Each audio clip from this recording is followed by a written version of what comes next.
Tarde. Boa tarde a todos. Boa tarde. Nós estamos aqui na Sociedade de Estudos Espíritas Francisco de Assis, hoje, dia 10 de novembro de 2023, e nesse horário nós estudamos essa obra, Obsessão e Desobsessão, de Sueli Caldas Schubert, Profilaxia e Terapêutica Espíritas. Nós estamos estudando a terceira parte, capítulo 2, a importância da reunião de desobsessão. Então, é terceira parte, capítulo 2, a importância da reunião de desobsessão. Já estamos quase no final desse capítulo, né? Então, antes de iniciarmos, vamos aqui fazer a nossa prece, levar o nosso pensamento ao alto, a Jesus, a espiritualidade amiga, agradecendo ao Senhor a oportunidade que Ele nos concede de estarmos aqui reunidos para estudar essa doutrina abençoada. Que a Tua paz, Senhor, que Teu amor esteja sempre a nos envolver, que cada um de nós busque a sua renovação moral, a sua renovação espiritual, para assim, Senhor, estar em melhores condições de realizarmos as nossas tarefas. Te pedimos também, Senhor, que ampare e abençoe todos os nossos irmãos que se encontram nesse momento em dificuldades, sofrendo, para que eles possam ser amparados, para que eles possam manter-se firmes e com coragem de prosseguir a sua caminhada. E assim, envolvidos por essas bênçãos que caem do alto sobre cada um de nós, te pedimos também, ó Pai, que nos permita dar por iniciada a nossa reunião de estudos da tarde de hoje. Graças a Deus. Graças a Deus. Bem, vamos iniciar aqui o nosso estudo. Como eu falei, nós estamos estudando a terceira parte desse livro, Obsessão e Desobsessão, da Sueli Caldas Schubert. Na terceira parte, o capítulo 2, a importância da reunião de desobsessão. Então, deixa eu ver se está tudo bem por aqui. O som, como é que está, gente? O som está legal para vocês? Está tudo bem, né? Sim. Deixa eu ver aqui se está tudo ok, para não ter problema. Está ótimo o som, está alto, sim. Então, eu vou iniciar a leitura. Nós estamos nesse parágrafo que inicia assim: os trabalhos desobsessivos são visivelmente úteis aos participantes do plano físico e são também muito valiosos para os desencarnados. A outra coisa que eu vou dizer, quem tiver esse livro aqui, ó, eu vou dar uma lidinha nele, tá? Mediunidade e Discernimento, de Walter Barcelos. Se alguém tiver, pode pegar. Então, ele diz aqui que os trabalhos desobsessivos são visivelmente úteis aos participantes do plano físico e são também muito valiosos para os desencarnados. Para a gente confirmar isso, vamos dar uma lida no início do parágrafo anterior a esse parágrafo que eu estou lendo. O início do parágrafo anterior diz assim: para os encarnados, tais reuniões são de extrema utilidade, pois ali não somente colhem ensinamentos, mas, sobretudo, exemplificações, lições vivas que nos marcam profundamente e nos acordam para nossas crescentes responsabilidades, ao mesmo tempo em que nos identificamos com os dramas descritos pelos comunicantes, sentindo que eles são nossos irmãos em humanidade e que suas dores são também nossas, né? Depois ela vai dizer aqui, ó, a sensibilidade vai sendo apurada, tornando-nos a cada dia mais sensíveis aos sofrimentos alheios e melhores, mais humanos, enquanto afloram o nosso coração os mais belos sentimentos de solidariedade, caridade e amor, refletindo-se em nossa vivência diária, tais atitudes serão extremamente benéficas, capacitando-nos a uma sintonia espiritual mais elevada. Então, já está mostrando aqui, pelo parágrafo anterior, que foi lido agora, que esses trabalhos desobsessivos são visivelmente úteis para nós, os encarnados. E também são, como diz a Sueli, muito valiosos para os desencarnados. E aí prossegue a Sueli. André Luiz relata que um número muito grande de criaturas, ao abandonar a veste carnal, quer dizer, ela está dizendo que que o André Luiz diz que um número muito grande de pessoas que daqui desencarnam, né, mostram-se inconformadas com a nova situação que enfrentam. Então, muitos irmãos nossos, né, companheiros, que desencarnam, não desencarnam felizes e contentes. Muitos desencarnam e ficam revoltados. Não queriam morrer. Queriam continuar com suas vidas, com suas famílias, nas suas profissões, com seus negócios. Não queriam morrer. Queriam continuar aqui ao nosso lado, vivendo a sua vida sem nenhum problema. Então, a gente tem que lembrar disso. Né? Então, muitos irmãos não querem desencarnar. Eles querem continuar aqui ao nosso lado, vivendo, tendo a sua vidinha, como qualquer outra pessoa, entendeu? Então, eles se sentem aborrecidos, eles se sentem chateados, magoados. Então, ela diz aqui, então, mostram-se inconformados, tá? Inconformados. Aí continua. Com a nova situação que enfrentam, e são tomados de mórbida saudade. Aquela saudade doentia, aquela saudade, eu não consigo viver sem mamãe, eu não consigo viver sem papai, eu não consigo viver sem o meu marido, sem a minha casa, sem a minha profissão. E são tomados de mórbida saudade do ambiente terrestre. Ansiando, quer dizer, desejando a todo custo pelo contato com as pessoas de cujo calor humano sentem falta. Então, muitos deles querem voltar, né, até aquela vida que tinham anteriormente, poder manter aquele contato com as pessoas, com a família. Aí ela vai dizer aqui, a sala onde se realizam, né? Diz a todo custo pelo contato com as pessoas encarnadas, de cujo calor humano sentem falta. A sala onde se realizam os trabalhos mediúnicos, a sala na casa espírita, né?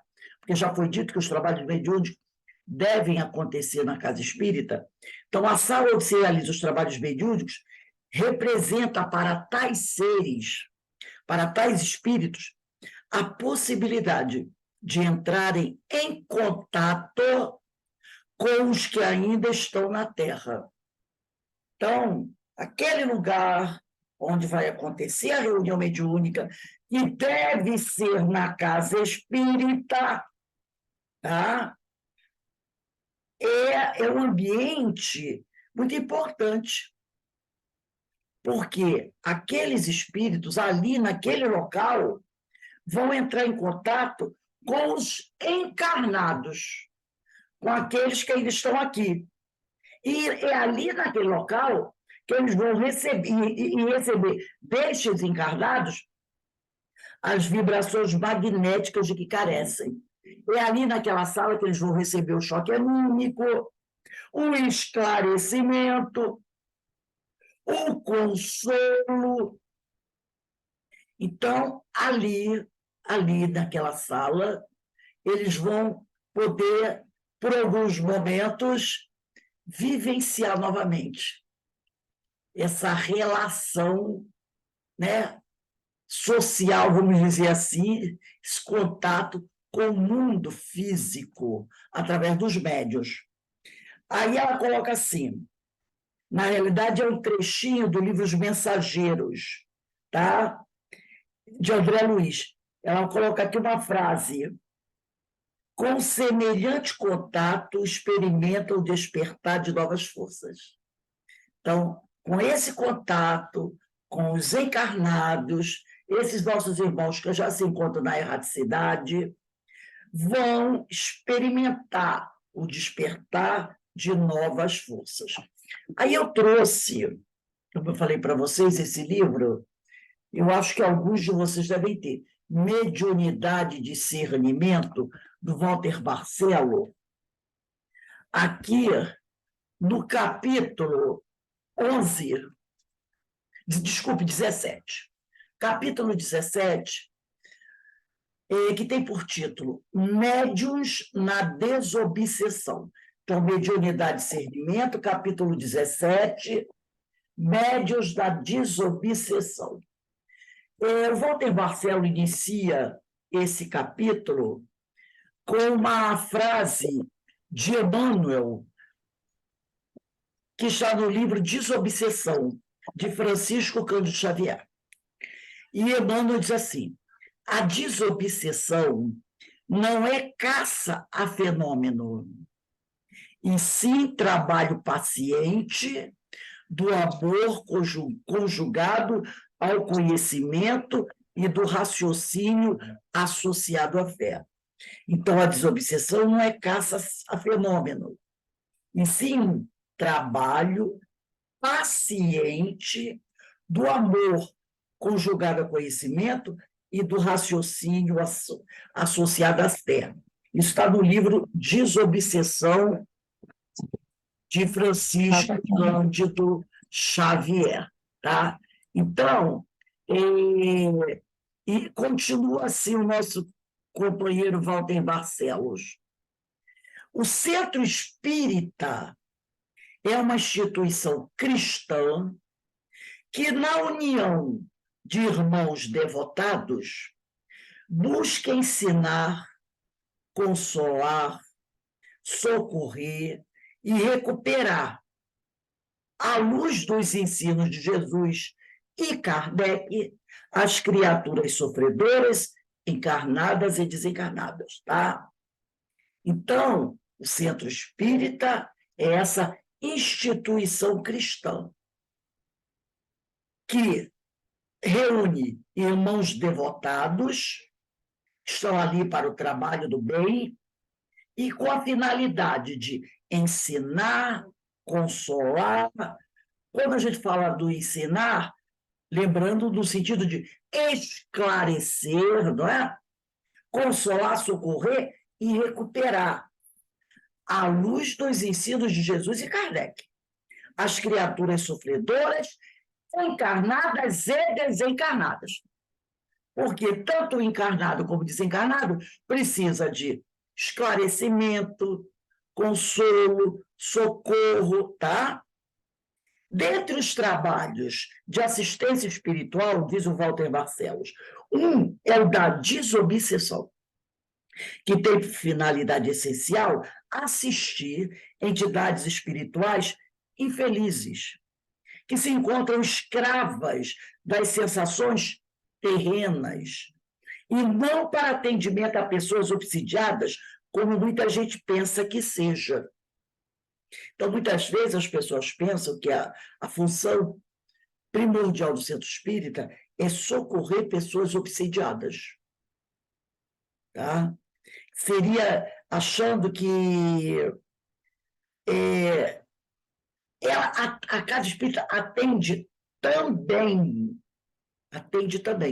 mas não é o atendimento primordial da casa. Esse não é o atendimento primordial da casa. Atender pessoas obsidiadas. Na realidade, ele atende encarnados e desencarnados, né?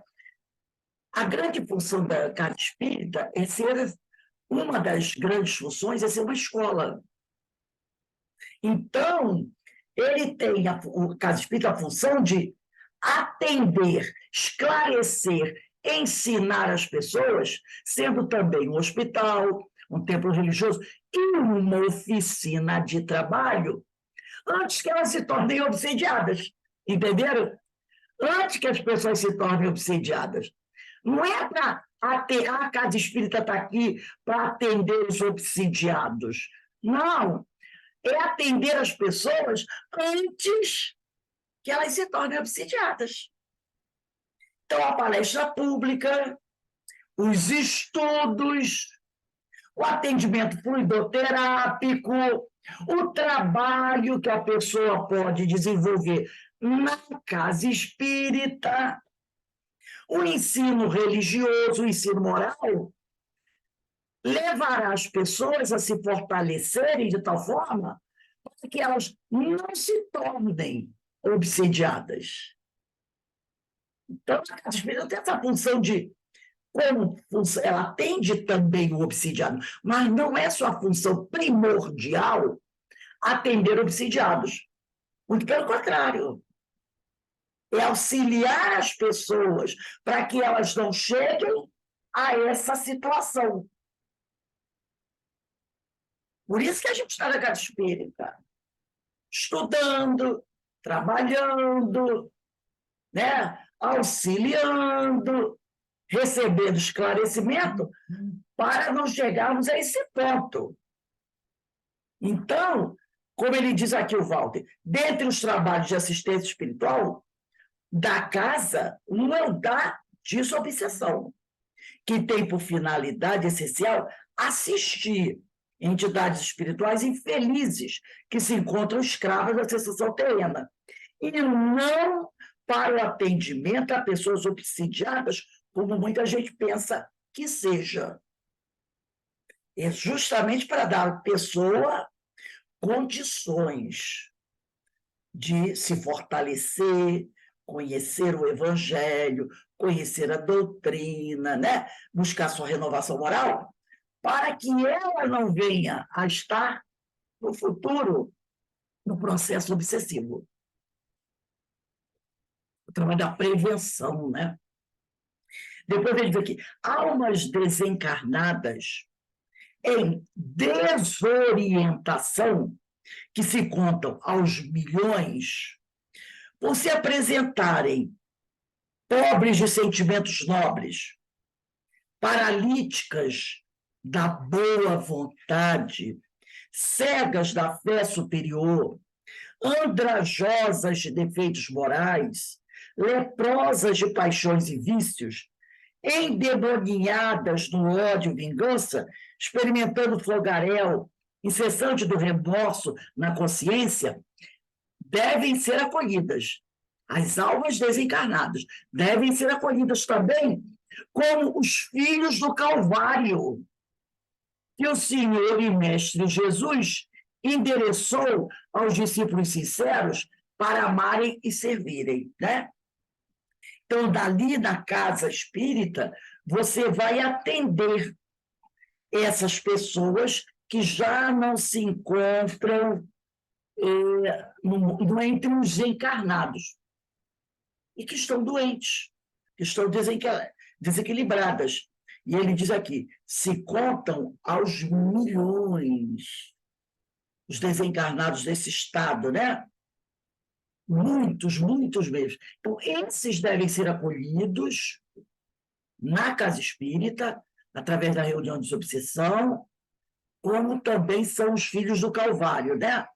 São aqueles que o Senhor endereçou para esses endereços, para receberem aí, na casa espírita, o atendimento que necessitam daqueles que estão ali trabalhando, né? Buscando amar aqueles irmãos, servirem aqueles irmãos, esclarecerem. Enquanto nós trabalhamos na casa fazendo esse trabalho, a gente vai crescendo, vai se fortalecendo e evitando, no futuro, e ser um cliente da casa espírita, né? Evitando, no futuro, ser um cliente doente da casa espírita. Então, a casa espírita nos oferece essa oportunidade de renovação, fortalecimento, aprendizado, para que a gente não venha, né, a engrossar esse número de milhões e milhões de espíritos desencarnados em sofrimento, e muitas vezes, quando estava aqui encarnado na Terra, não tiveram essa preocupação. Tiveram essa preocupação. Viveram sem nenhum tipo de preocupação em buscar sua renovação moral. E agora precisam, né, desse pronto-socorro espiritual. Vamos voltar aqui no livro da Sueli Caldas Schubert. Ela diz assim: nunca será demais enfatizar a seriedade de que se deve revestir um amor dessa natureza. Então, ela está dizendo aqui, nunca é demais chamar a atenção do trabalhador, né, da seriedade que deve envolver a realização desse trabalho. Motivo pelo qual ele não é um trabalho para principiantes. Então, o trabalho da desobsessão não é um trabalho para principiantes, visto que exige dos participantes a exata noção da gravidade dos momentos que ali serão vividos e que estejam preparados através de um longo período de adestramento a fim de corresponder às expectativas do alto da melhor maneira possível. Por isso é que jamais devem ser abertos ao público. Então, ela diz que é um trabalho que deve ser realizado por pessoas devidamente preparadas, através do estudo, através da participação dos trabalhos da Casa Espírita, tá? Pessoas que já com certo nível de experiência, e ela ainda cita aqui, ó, através de um longo período de adestramento, para que essas pessoas correspondam ao que os irmãos do alto esperam, tá? Da melhor maneira possível. Então, aquele que trabalha, realiza esse trabalho, tem que estudar muito, tem que se preparar, tem que buscar sua renovação moral, tem que fazer uma série de modificações, de repente, até na sua vida, na sua conduta, para realmente se dedicarem, abraçarem esse trabalho. Ela fala aqui, longo período de adestramento, tá? E é um trabalho que os participantes precisam ter exata noção da gravidade dos momentos que viverão ali durante a realização desse trabalho. Ela chama atenção para isso. E realmente é verdade. Realmente é verdade. Se você vai se dedicar a esse trabalho, tem que pensar bem. Tem que pensar bem. Porque não é só aceitar o convite e ir para a reunião toda sexta, toda quinta, toda quarta, e está tudo bem, eu faço parte da reunião. É um trabalho de muita responsabilidade. Muita. E continua aqui a Sueli. A sala reservada para tais atividades, a sala na Casa Espírita, reservada para tais atividades, foi comparada por André Luiz a uma sala cirúrgica. Vamos sublinhar isso. A sala reservada para tais atividades foi comparada por André Luiz a uma sala cirúrgica que requer isolamento, de preferência, se a casa tiver disponibilidade, é claro, que ela seja utilizada só para isso, só para reunião de desobsessão. Mas, às vezes, a casa não tem esse espaço todo, né? Então, que aquela sala seja utilizada apenas para estudos, cursos, tá? Não para almoços, jantares, bate-papos. Então, as salas da desobsessão, se você não puder ter salas específicas só para esse trabalho, que você, então, utilize essa sala apenas para estudos. E as pessoas que vão participar desse estudo tenha essa noção de que aquela sala é também utilizada para desobsessão, que ela mantenha um comportamento, né? Evite certos comentários. Então, diz aqui que requer isolamento, respeito, silêncio e asepsia. Asepsia. Higienização, onde só entram os que se preparam antecipadamente. Então, o ideal é que você tivesse uma sala reservada apenas para desobsessão. Ou, se tiver mais um grupo, né, as salas sejam reservadas somente para desobsessão. Mas, como nós falamos, às vezes a casa espírita não tem esse espaço e precisa também utilizar aquela sala para outra coisa. Então, que essa outra coisa sejam cursos. Cursos. E que aqueles que ali estão trabalhando, participando, saibam, né, que ali se acontece uma sala de desobsessão e que ele precisa manter uma postura adequada, evangelizada. E como ele diz aqui, que nessas salas só entrem, no caso, se for apenas para desobsessão, pessoas preparadas antecipadamente. Então, se for uma sala que você puder dividir, usar também como curso, não tem problema nenhum. Porque no curso, né, são estudos, os espíritos também estão ali, então a pessoa sabendo se comportar, está tudo bem. Como também, continua Sueli falando sobre a sala onde acontece a reunião de desobsessão, como também é isolada de olhares indiscretos e curiosos. Assim acontece no abençoado Ministério da Desobsessão. Lembremos-nos sempre de que os que ali apertam, quer dizer, os que ali chegam para receber atendimento, são seres humanos como nós. Isso é importantíssimo. Isso é importantíssimo. Tá? Lembremos-nos sempre de que os que ali aportam, quer dizer, que ali chegam para receber atendimento, ela está falando dos espíritos, dos desencarnados que chegam à reunião de desobsessão, são seres humanos como nós, apenas desligados da máquina fisiológica, do corpo físico, e que comparecem para falar de suas dores, problemas íntimos e pessoais. Então, imagine se você faz uma terapia, né? Uma terapia, você tem seu psicólogo, seu terapeuta, o que for.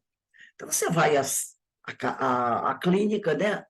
Ao consultório, fica você e ele sozinhos, né? Naquela sala, e você abrir o seu coração. Você conta as suas dificuldades para o terapeuta. Imagine se ele tivesse um monte de janelas e ficasse todo mundo assim, ó, na janela, escutando a tua conversa com o teu terapeuta.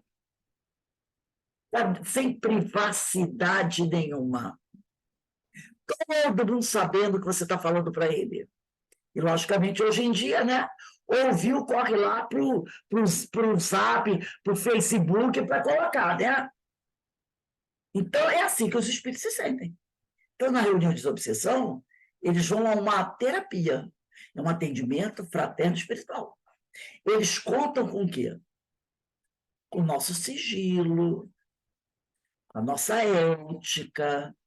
Não tem que sair de lá contando para os vizinhos, para os amigos, para o pessoal de casa, o que você ouviu.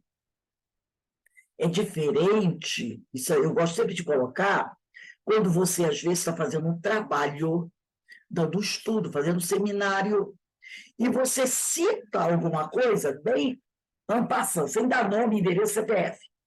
O fato, como um médico faz num seminário. Quando o médico vai a um seminário, um congresso, e ele vai defender uma tese, muitas vezes ele leva o quê? Exemplos de atendimentos realizados, de experiências realizadas. Muitas vezes ele não dá o nome do paciente, o rosto do paciente não aparece. Por quê? Porque ele está utilizando aquele fato vivido por aquele paciente para ensinar. É diferente. Mesmo quando estudo, quando você cita um caso para ilustrar, durante o estudo, você não está a nível de fofoca. É diferente. A espiritualidade entende. Nós estamos usando esse exemplo para ilustrar um ensino, dar uma informação, um esclarecimento. Mas a gente toma todos os cuidados. Então, esses espíritos que chegam para o atendimento, isso é muito importante. Tem muita gente que tem dificuldade de compreender isso, que o espírito é um ser humano como nós, com os mesmos anseios, com as mesmas dores, com as mesmas angústias, carregando também suas mágoas, suas ilusões ou desilusões, como nós. A única diferença é que, no momento, ele não tem o corpo físico que nós temos, tá? E continua aqui a Sueli. É, portanto, um trabalho da maior gravidade. Um trabalho da maior gravidade, onde um irmão vem expor as suas chagas morais, devendo todos os presentes estarem imbuídos de toda a seriedade e respeito, e, fundamentalmente, predisposto a doar amor. Quer dizer, predisposto a ajudar. Né? Então, a gente tem que ter essa noção, que os espíritos desencarnados são gente como a gente. E, às vezes, nós temos essa dificuldade de entender que o espírito é um ser humano. Parece, às vezes, que é alguém diferente, né? Mas não é. E aí ela vai encerrando aqui, dizendo: reuniões de desobsessão, pronto socorro espiritual, hospital de espíritos, um trabalho que só o espiritismo pode oferecer à humanidade. Abençoadas sejam. A pessoa vai dizer assim: mas lá na minha igreja também tem isso aí. A gente também recebe espíritos doentes, mas o enfoque é diferente. O que acontece? A pessoa é levada lá ao seu templo religioso, porque ela está, vamos dizer que já se certificou que é problema espiritual. Qual é a função da maioria desses templos? É exorcizar, é botar o espírito para correr e salvar o doente, não é assim? É assim que a Igreja Católica faz. Tanto que tem uma instituição dentro da Igreja Católica dedicada ao exorcismo, hoje com menos atividades, né? Essa é a ideia, é afastar o mal, salvar o doente. Já foi parar até em tribunal, né? Lembra aquele problema da Emily Rose, que é um caso verídico, onde o padre foi julgado porque durante o processo de exorcismo a pessoa morreu. Ela morreu, né? O julgamento de Emily Rose, eu não sei o nome do filme. E o padre foi para o tribunal, porque a moça morreu durante o exorcismo, né? Toda a família defendeu o padre, disse que realmente ele não tinha culpa nenhuma, que ela ficou muito debilitada e acabou morrendo. Então, mas esse é o objetivo, é exorcizar, mandar o espírito de volta para o inferno, é mais ou menos assim, e salvar o que está obsidiado, porque na ideia, o obsidiado é vítima, é o coitadinho. E o outro que está trazendo as dores para ele é o Satanás, é o diabo, é o culpado. E muitas vezes a gente sabe que não é bem assim. A doutrina mostra que não é bem assim. De repente, esse que está perseguindo Ele foi, entre aspas, aí vamos dizer, a grande vítima. O problema começou quando ele foi agredido. Quando ele foi agredido. Por aquele que hoje está ali gemendo, pedindo, pelo amor de Deus, me salve. Quando ele foi agredido. E aí depois virou o quê? O ciclo vicioso, né? O agredido vira agressor, o agressor vira agredido e vai por aí, vai por aí, vai por aí, vai por aí. E a gente sabe que muitas vezes aquele que está ali obsidiado, ele não é vítima, ele não é coitadinho. Como o outro não é o Satanás. Então, o Espiritismo visa atender a quem? Aos dois. Ao agressor e ao agredido. Esclarecendo esses irmãos, buscando fazê-los compreender os ensinos de Jesus, ama a Deus sobre todas as coisas, é o próximo como a ti mesmo, não faças ao outro o que gostaria que te fizessem, perdoa os inimigos, lá. E muitas vezes você até consegue evangelizar o agressor e não consegue evangelizar o agredido. Acontece às vezes isso. Aquele que está ali, né, provocando toda aquela dor, com esclarecimento, compreende que não deve continuar agindo assim, começa a mudar o seu proceder, vai buscar o seu caminho. E aquele que está ali agredido, sendo agredido, aliviou a dor dele, ele volta àquela mesma conduta. Aquela mesma conduta. E não muda nada. Então, o Espiritismo não tem essa coisa de exorcizar, esclarecer, amparar, evangelizar os dois litigantes. Essa é a ideia. Daí a diferença da maioria das outras religiões, que querem exorcizar, mandar lá para não sei para onde o agressor e carregar o agredido do colo, como se ele fosse um santo, e não é bem assim, a gente sabe. Né? Então, ela diz aqui, reuniões de desobsessão, pronto-socorro espiritual. Hospital de espíritos. Um trabalho que só o Espiritismo pode oferecer à humanidade. Abençoadas sejam. E para a gente encerrar, eu trouxe aqui um texto, deixa eu compartilhar a tela com vocês. Vocês todos estão vendo? Sim. Estão, né? É do livro que eu tinha mostrado para vocês, né? Mediunidade e Discernimento, do Walter Barcelos, aonde ele vai dizer assim, deixa eu só... onde ele diz assim, toda casa espírita é médiuns na desobsessão.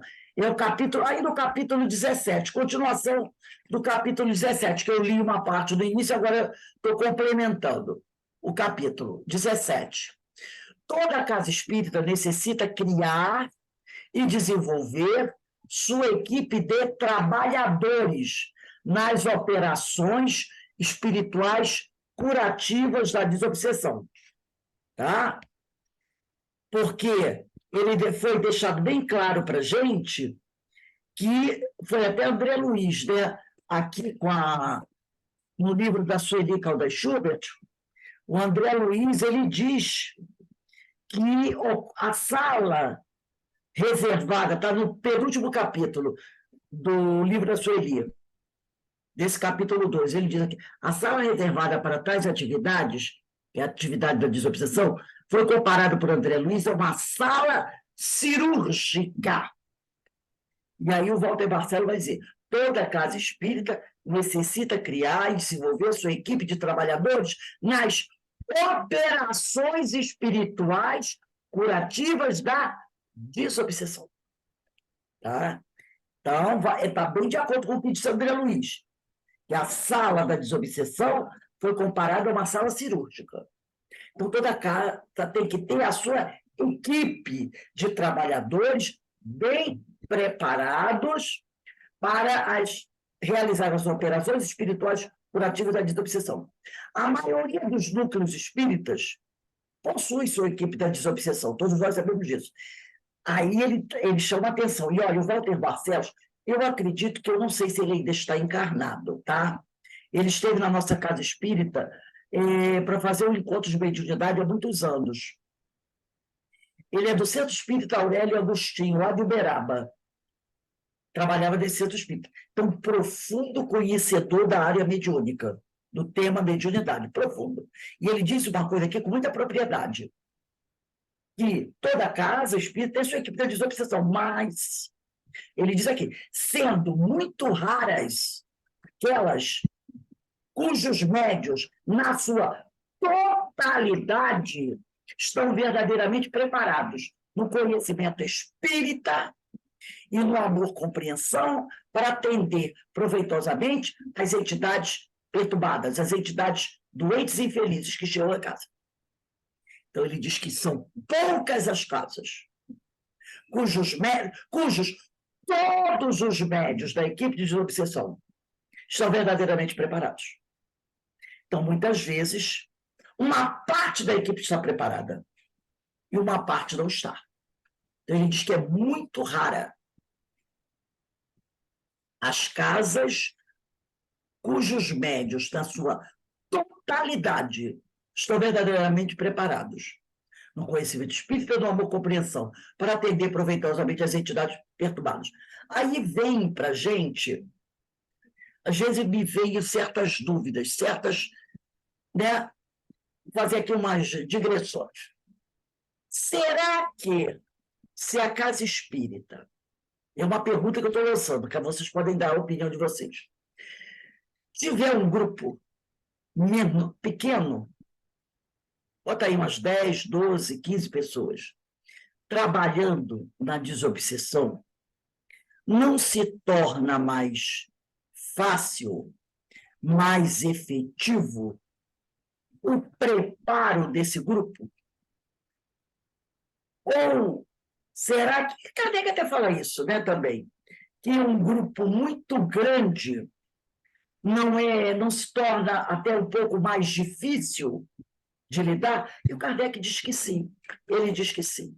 A gente sabe que no livro dos médiuns, não estou me lembrando aqui qual a questão, mas ele fala sobre isso, que grupos muito grandes podem tornar mais difícil o trabalho da desobsessão, o trabalho da reunião mediúnica.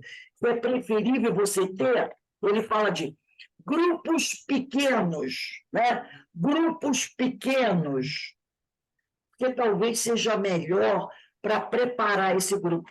Porque às vezes acontece assim, você tem um grupo muito grande, vamos dizer que você é um grupo de 50 pessoas, vamos considerar um grupo grande.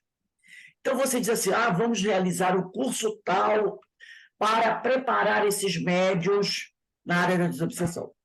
Será que todos os 50 companheiros terão disponibilidade de participar daquele estudo naquele determinado dia, naquela determinada hora?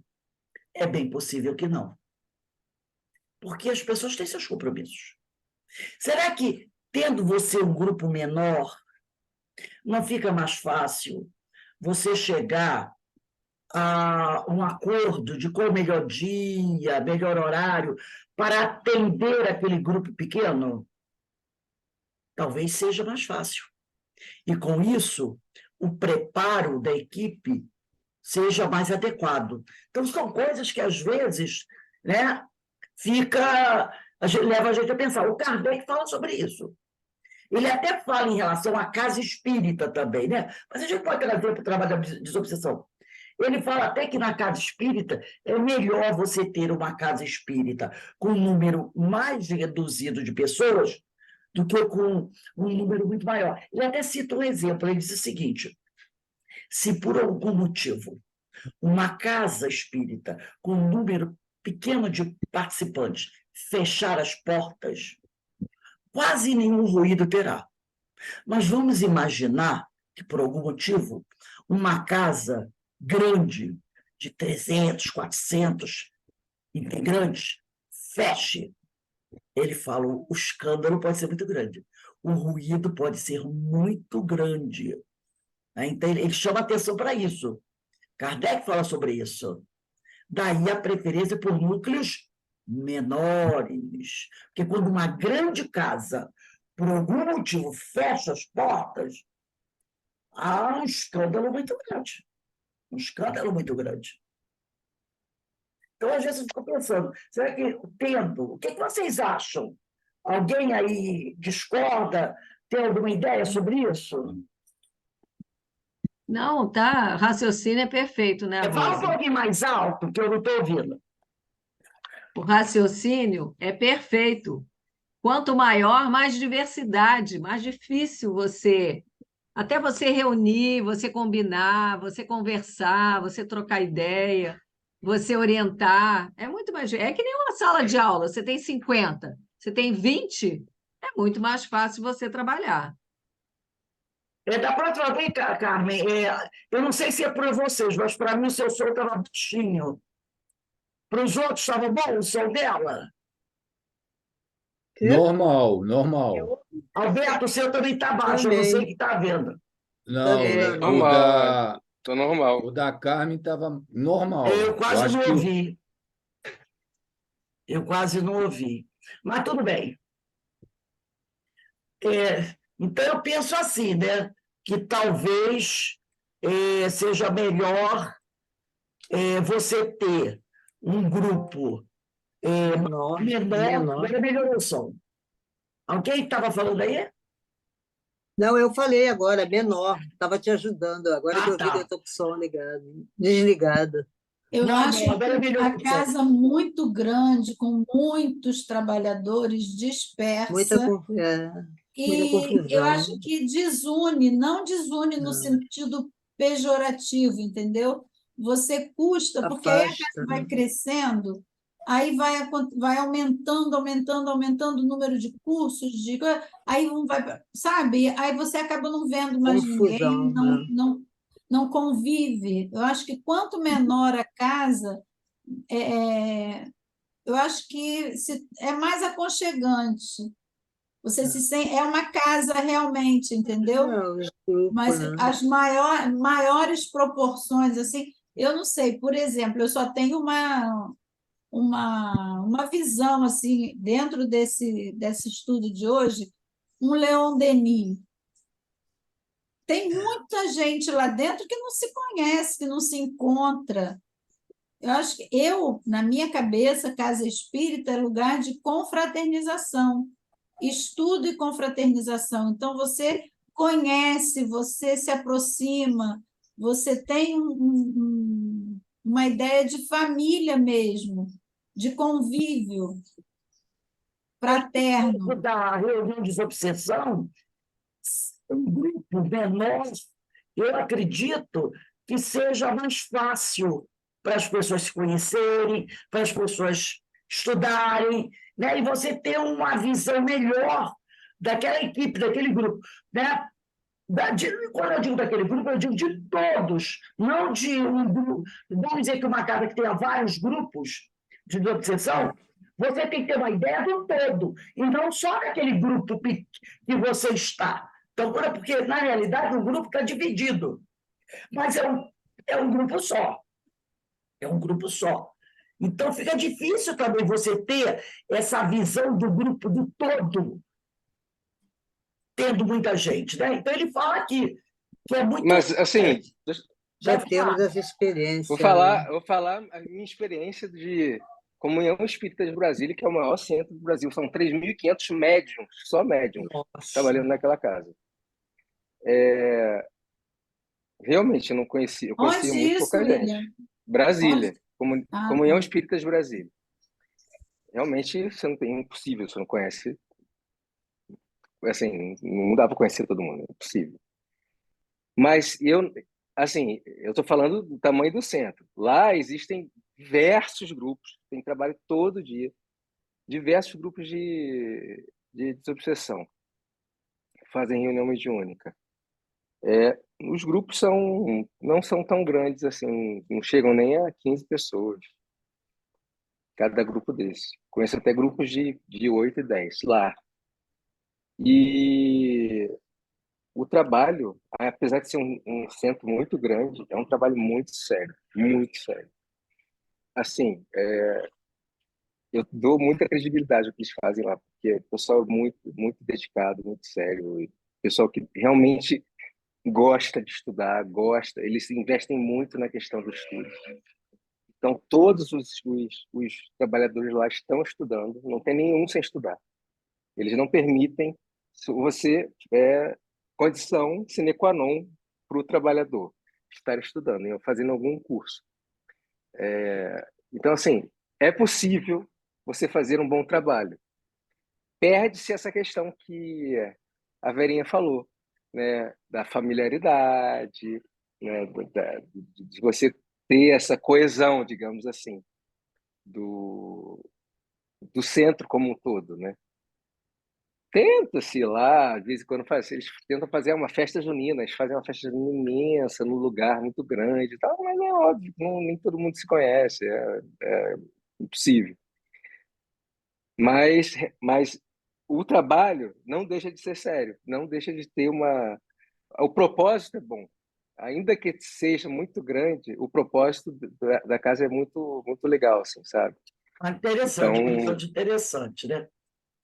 Não, a eu não gente é muito grande, eu não questionei se Ele acreditei. fala aqui, né? Ele diz assim, aqui. em momento nenhum a seriedade do trabalho foi questionada, só o tamanho. Agora, eu estava achando o Leon Denis grande, imagina, 3.000 Então, ele bichos diz aqui, ali. né? É Ele muito diz grande mesmo. que ele não está dizendo que não possa ter essa Não, com homogeneidade, certeza. mas ele diz o seguinte, que a maioria, ele não está dizendo que são todos, mas uma grande parte das casas que têm sua equipe de desobsessão, muitos desses médios não estão verdadeiramente preparados no conhecimento espírita, no amor-compreensão, para atender proveitosamente as entidades perturbadas. Não quer dizer que não haja, mas ele diz que a grande maioria realmente que tem equipes muito grandes não conseguem essa homogeneidade do conhecimento e desse amor-compreensão, né? Então, Sem dúvida, sem dúvida, né? é, Quando você tem um trabalho um número menor de pessoas, você consegue nivelar muito mais facilmente, né? Não tem nem exatamente. dúvida disso. Ele diz que este trabalho hospitalar da alma não deve ser público, por estar cuidando de criaturas com muitas dores e enfermidades mentais que merecem respeito, atenção e carinho. É a psiquiatria espiritual com Jesus. Foi aquilo que nós falamos anteriormente, né? Tem que ser uma coisa reservada, né? Os médiuns deste serviço socorrista deverão sentir-se investidos de enorme responsabilidade. A Sueli também disse isso, pois a espiritualidade superior contará somente com aquele número limitado de colaboradores encarnados. Então, aquele médio, né, deve estar investido nessa responsabilidade, pois é com eles, que é sempre um número reduzido em comparação ao número de pessoas encarnadas que existe, né, para esse tipo de trabalho. Os espíritos orientadores não esperam encontrar apenas bons médiums para realizar esse trabalho, mas irmãos e sinceros. Não apenas pensamentos diversos, mas energias mento-eletromagnéticas harmoniosas, de muito amor. Não apenas doutrinação poderosa e irrefutável, mas a palavra esclarecedora e paciente aos enfermos do mundo invisível. Então, eles esperam encontrar o quê? O carinho, o amor, a atenção sincera, né, para o atendimento desses companheiros. Os espíritos infelizes, desequilibrados, doentes, que aportam, que chegam a esse núcleo de prece silenciosa, estão ávidos de serem ouvidos e auxiliados em suas angústias e aflições em boa parte. Eles nem sabem porque estão ali trazidos pela bondade e carinho dos benfeitores do além. Então, às vezes, né, você até na reunião de obsessão escuta isso. Por que eu estou aqui? Por que me trouxeram aqui? Eu estou bem, estava bem lá no meu canto, fazendo as minhas coisas. Quem autorizou vocês a me trazerem aqui? Então, às vezes, a gente escuta o companheiro falando dessas coisas, né? Sem entender por que ele está ali. Ele está tudo bem com a vida dele, não está fazendo nada demais. Eu só estou cobrando umas dívidas. Ele até disse, eu não estou fazendo nada demais, não estou fazendo mal a ninguém. Eu só estou cobrando aqui umas dívidas. E outros chegam realmente, né, pedindo uma ajuda, esperando ser ouvido, ser amparado, né, ser esclarecido, ter as suas dores aliviadas. Então, realmente, aquele que vai trabalhar na reunião de desobsessão tem que estar muito bem preparado. A força espiritual contagiante, que somos corações cheios de compaixão e das mentes unidas pelo amor de Jesus Cristo, atua bem mais profundamente do que doutrinações prolongadas, cansativas e improdutivas. Então, é aquela conversa tranquila, né? Cheia de compaixão, de compreensão, sem crítica ao companheiro que chega ali, né? Sem ficar aquela coisa, você tem que procurar Jesus, você tem que fazer isso, você tem que fazer aquilo, você tem que parar com essas coisas. Sabe, aquela conversa de irmão para irmão, reconhecendo do outro, como nós já falamos aqui, um ser humano com as nossas dores, com as mesmas dores e dificuldades que nós temos, funciona muito melhor do que aquelas doutrinações pesadas, longas, cansativas e improdutivas. Dificuldades, deficiências e obsessões dos médios estão a dizer-lhes o muito que deverão ainda estudar e aprender, educar e aprimorar-se, amar e iluminar-se, para que, com maiores recursos psíquicos, possam fornecer melhores e sadias energias, né? Então, quando nós... Por isso aí volta aquela questão 919A de O Livro dos Espíritos. Aquela questão de Santo Agostinho. Todas as noites, né? Eu, antes de dormir, fazia um levantamento das minhas atividades diárias. Então, ele nos convida a um trabalho diário, não um trabalho semanal. Porque se você fizer um trabalho semanal, uma vez por semana eu faço isso, muita coisa vai passar que você não vai lembrar. Agora, se você faz isso diariamente, você consegue abarcar quase a totalidade das suas dificuldades naquele dia, né?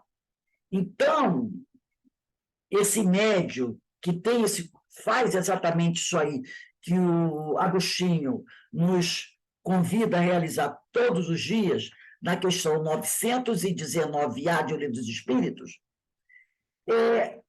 nos ajuda a perceber as nossas dificuldades, as nossas deficiências e até perceber se não está acontecendo algum tipo de influenciação externa. E ao detectar isso, percebemos o quê? O muito que ainda nós devemos caminhar, o muito que ainda devemos estudar, aprender, educar, né? Aprimorar-se, amar, iluminar-se, para que, com maiores recursos psíquicos, possamos fornecer melhores e sadias energias. Então, a questão 919A é muito importante para todos, né? Para todos. O médium que se dirigia à tarefa de enfermagem espiritual na invigilância, carregando desânimo moral, preguiça mental, indiferença ao sofrimento alheio, surdez ao aprendizado das comunicações, precisa entender que, nesta posição negativa, será tão somente uma antena desligada ou uma bateria descarregada. Que, como nós já vimos aqui, estar presente a uma reunião de desobsessão, ouvir o depoimento, o desabafo dos companheiros, nos ajuda muito, nos dá um grande aprendizado, tá? Todo médium, diz o Walter Marcelo, precisa exigir sempre mais de si mesmo, no sentido de melhorar sempre no aprendizado com as lições do Evangelho de Jesus. Afirma peremptoriamente o espírito André Luiz. O espírita que não progride durante 3 anos consecutivos permanece estacionário. Quantos médiuns frequentam anos e anos a desobsessão e não modificam nada em seus pensamentos e sentimentos, maus hábitos e maus costumes dentro da verdade do amor? A maior cota, aqui o Walter Marcelo vai chamar a nossa atenção para uma coisa importante, a maior cota de esforço na preparação, organização e diligenciamento dos processos de atendimento aos enfermos desencarnados está nas mãos dos espíritos benfeitores. Então, a maior parte do trabalho é feita pelos espíritos amigos, pelos benfeitores. Sem esses benfeitores, não haveria desobsessão. Não haveria essa reunião de desobsessão. Este trabalho não é o único meio de socorro aos desencarnados sofredores, pois a espiritualidade maior utiliza muitos outros processos para tal. Mas ela oferecerá muitas possibilidades de eficiência na renovação mental dos enfermos espirituais, se usarmos com sinceridade a psicoterapia evangélica nos lábios, nos pensamentos e nos sentimentos. Então, por exemplo, tem casas como a nossa que não tem um trabalho de desobsessão. Aí a pessoa vai dizer assim, nossa, e esses espíritos? Quer dizer que essa casa, como outras que também não tem a sua equipe, não atende a esses espíritos desencarnados sofredores? Claro que atende. Porque a espiritualidade utiliza outros processos para atendimento a esses espíritos. Um deles é o que nós estamos fazendo agora, um estudo. Muitos espíritos são trazidos a essas casas que não têm uma equipe de desobsessão para participar de estudos. Estudos como esse de esclarecimento, estudos do Evangelho. E os espíritos vêm, recebem a orientação, estudam conosco, recebem o passe, recebem o tratamento de que necessitam até cirurgias espirituais, e depois são levados a seus destinos. Então, a espiritualidade, ela tem vários outros recursos para auxiliar esses desencarnados sofredores, tá? Então, como ele diz aqui, ela oferecerá muitas possibilidades de eficiência na renovação mental dos enfermos espirituais, se usarmos com sinceridade a psicoterapia evangélica nos lábios, nos pensamentos e nos sentimentos. Então, muitas vezes não, sempre a reunião pública é uma reunião de tratamento espiritual. Todos são atendidos na reunião pública, não só os desencarnados e encarnados. É importantíssima a participação da reunião pública. Ali acontecem atendimentos vários.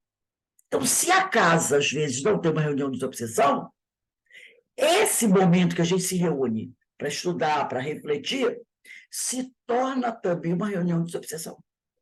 E muitas vezes, não é só para desencarnado, não. Para encarnado também. Às vezes a gente está com as nossas problemáticas aí, né, do dia a dia, que começam a nos incomodar, aí a gente se matricula num curso na Casa Espírita. Um curso, 2 cursos, 3 cursos, naquela regularidade, naquela assiduidade, porque também não adianta. Eu venho, assisto uma aula essa semana, daqui a 10 semanas eu volto. Não adianta isso. Qualquer tratamento médico tem que ter o quê? Regularidade, você precisa ir ao médico, fazer seus exames, levar o resultado dos exames para o médico, ele vai receitar medicação, você vai tomar sua medicação. Então, muitas vezes, nós, que não estamos podendo, às vezes, frequentar uma casa espírita física, ou que eu não estou ali participando da reunião de desobsessão, às vezes eu era até um trabalhador da desobsessão, não estou podendo participar, de repente eu não me sinto... No momento que eu me integro a um grupo, onde haja um estudo regular, onde eu tenho assiduidade, onde eu levo a sério o estudo, eu recebo esse atendimento espiritual. E, com o passar do tempo, você começa a perceber os efeitos desse trabalho. Você vai ficando mais harmonizada, você vai ficando mais tranquila, porque a espiritualidade, ela tem 1000 formas de ajudar a gente. Ah, não, a espiritualidade só me atende se eu for à casa espírita. Não. Aqui, nesse momento, nós estamos todos ligados, conectados, através da internet e através dos nossos pensamentos. A espiritualidade não está atendendo a todos nós? Claro que sim. Está atendendo a todos nós. Todos nós estamos sendo atendidos, esclarecidos, através de um Walter Barcelos, de uma Sueli Caldas Schubert, de um André Luiz, de um Emmanuel, que nos traz essas mensagens, esses textos. E a gente vai comentando o que eles disseram, o que eles trouxeram. Que bela reunião de desobsessão. Então, os benfeitores têm várias formas de atender os espíritos necessitados. Várias formas. Tá? Alguém gostaria de comentar alguma coisa?